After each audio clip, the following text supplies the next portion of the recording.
Actividad 1. Fundamentos de la normatividad fiscal.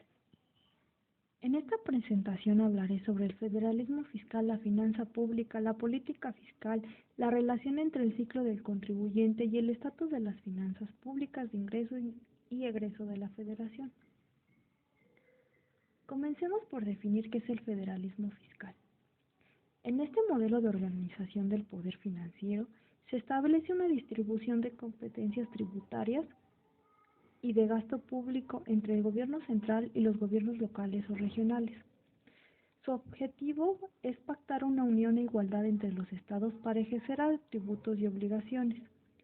Argentina, Brasil, Canadá, Alemania, México y Estados Unidos son algunos países que presentan regímenes federales.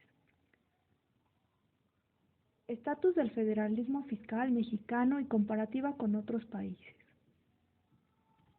En comparación con otros países, el federalismo fiscal en México tiene ciertas particularidades, como la preponderancia del gobierno federal en la recaudación de impuestos, la distribución de recursos a los estados y municipios, así como la existencia de impuestos exclusivos del gobierno federal, como el impuesto sobre la renta y el impuesto al valor agregado.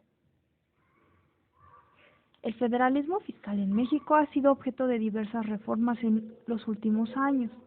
Se encuentra en constante evolución y sufre cambios en su estructura y funcionamiento, con el objetivo de mejorar la distribución de recursos entre los distintos niveles de gobierno, mejora la eficiencia y la transparencia en el uso de los recursos públicos. Interpretación propia del significado de finanza pública y política fiscal. La finanza pública se refiere a la gestión y la administración de los recursos económicos del Estado para cumplir sus funciones y objetivos. En México, la política fiscal es el conjunto de acciones y medidas que se toman para lograr un equilibrio en las finanzas públicas y promover el desarrollo socioeconómico. La Constitución Política de los Estados Unidos Mexicanos establece el marco jurídico que regula la gestión de las finanzas públicas y la política fiscal del país. Es necesario entender qué es el ciclo del contribuyente y cómo afecta a las finanzas públicas. Es un fenómeno económico que se produce cuando los ciudadanos pagan impuestos al Estado, lo que a su vez influye en el gasto público y por ende en el desarrollo económico y social del país. Se refiere al comportamiento de los contribuyentes en cuanto al pago de impuestos a lo largo del tiempo y se compone en dos fases.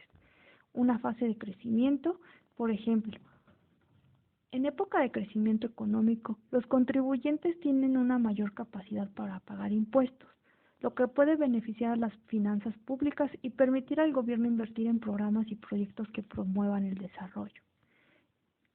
La segunda fase es una fase de recesión. En épocas de crisis económicas o recesiones, los contribuyentes tienen menos capacidad para pagar impuestos debido a la disminución de sus ingresos, lo que puede afectar a la recaudación de impuestos y por lo tanto a las finanzas públicas.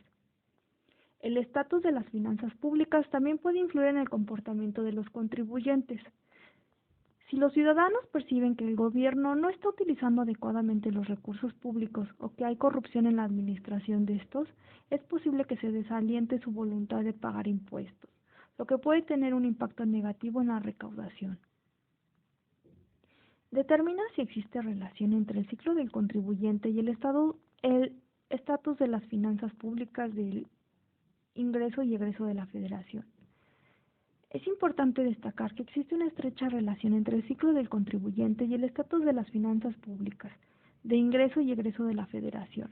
El federalismo fiscal, la finanza pública y la política fiscal en México están estrechamente relacionados y es importante que el gobierno adopte medidas adecuadas para fomentar el cumplimiento fiscal y garantizar una gestión responsable y eficiente de los recursos públicos para promover el desarrollo económico y social del país.